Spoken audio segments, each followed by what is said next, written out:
sudga kirib ketamiz. Nima bo'lishidan qat'iy nazar adminim qo'yadi. 2026-yil 17-mart kuni Gold, ya'ni Shahzoda Uzoqovning ishi yakunlandi. Sud tomonidan Goldga nisbatan prokuratura tomonidan kiritilgan kassatsiya protesti to'liq qanoatlantirildi. Tezkor xabar. Gol taxallusi bilan tanilgan Shahzoda Uzoqovning bugun 17-mart sanasida sudi bo'lib o'tdi. Sud qaroriga ko'ra Shahzoda Uzoqovga 3 yil ozodlikni cheklash jazosi tayinlandi. Ma'lumot uchun ozodlikni cheklash jazosi talablari quyidagicha: ma'lum vaqtda uydan chiqmaslik, boshqa hududga chiqmaslik, probatsiya nazoratida bo'lish, ma'lum joylarga bormaslik. Marhamat, batafsil videoni tomosha qiling. Shahzoda Uzoqovning mushkullari oson bo'lsin. Uydagilaringiz naqd pul olishi uchun siz ham naqd pul yuborishingiz shart emas. Shuni bilarmidingiz?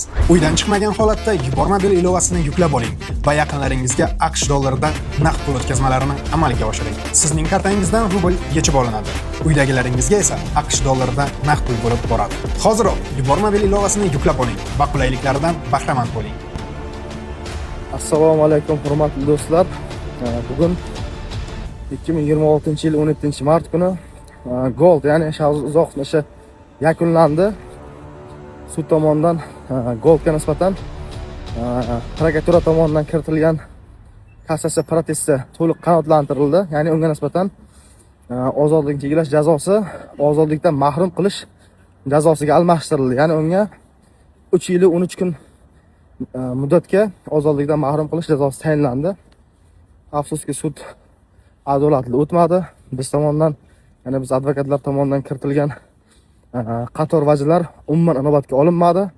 Shu protestda nima yozilgan bo'lsa, xuddi shunday tartibda hukmni chiqardi.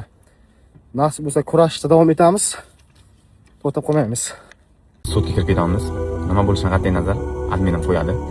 Aytuvdimki, 3 marta hayotimga qattiq sinov kelgan deb yutqazgan vaqt. Musobaqalar-yu, bu mol dunyo-yu, Instagram-u, pul qiziqmasda, odamga ozodlik bo'lmasa, farzandlarning ham bo'lmasa. Nima bo'lishidan qat'iy nazar men sizlarni yaxshi ko'raman. Sizlar meni qadishga qilib ketdinglar shu kungacha. To'g'ri 5 yil yotib inshaalloh kelgan joydan boshlab ketdikmi? Yana 2 yildan keyin chiqib ham kelgan joydan boshlab ketamiz. Sizlarni yaxshi ko'raman va sizlarni har doim qadishkalaringizni sezib turaman. Sizlarni o'zlaringiz ehtiyot qilinglar. Farzandlarimni ham inshaalloh Alloh rizqini beradi. Oilamni hammasini Alloh rizqini beradi. Agar kimgadir noto'g'ri gapirib qo'ygan bo'lsam, kimdir ko'nglini og'ritib qo'ygan bo'lsam, kimdir ko'nglini ochiq chiqa olmagan bo'lsam, musobaqaga meni kechiring. Inshaalloh bu hayot sinovlari, hayotda musobaqalariga gilamlik qilmaslik kerak. Nima bo'lishidan qat'iy nazar, men O'zbekistonga kelganman, O'zbekistonni yaxshi ko'rib, O'zbekiston mamlakat sinovlab, Alloh bunaqa sinovlar berayotgan bo'lsa, inshaalloh qador yozilgan, inshaalloh bismillah deb o'tib ketamiz. Sizlarni hammalaringizni yaxshi ko'raman. Sizlar meni har doim yuraklaringizda Gold bo'ladi va Gold yashaydi.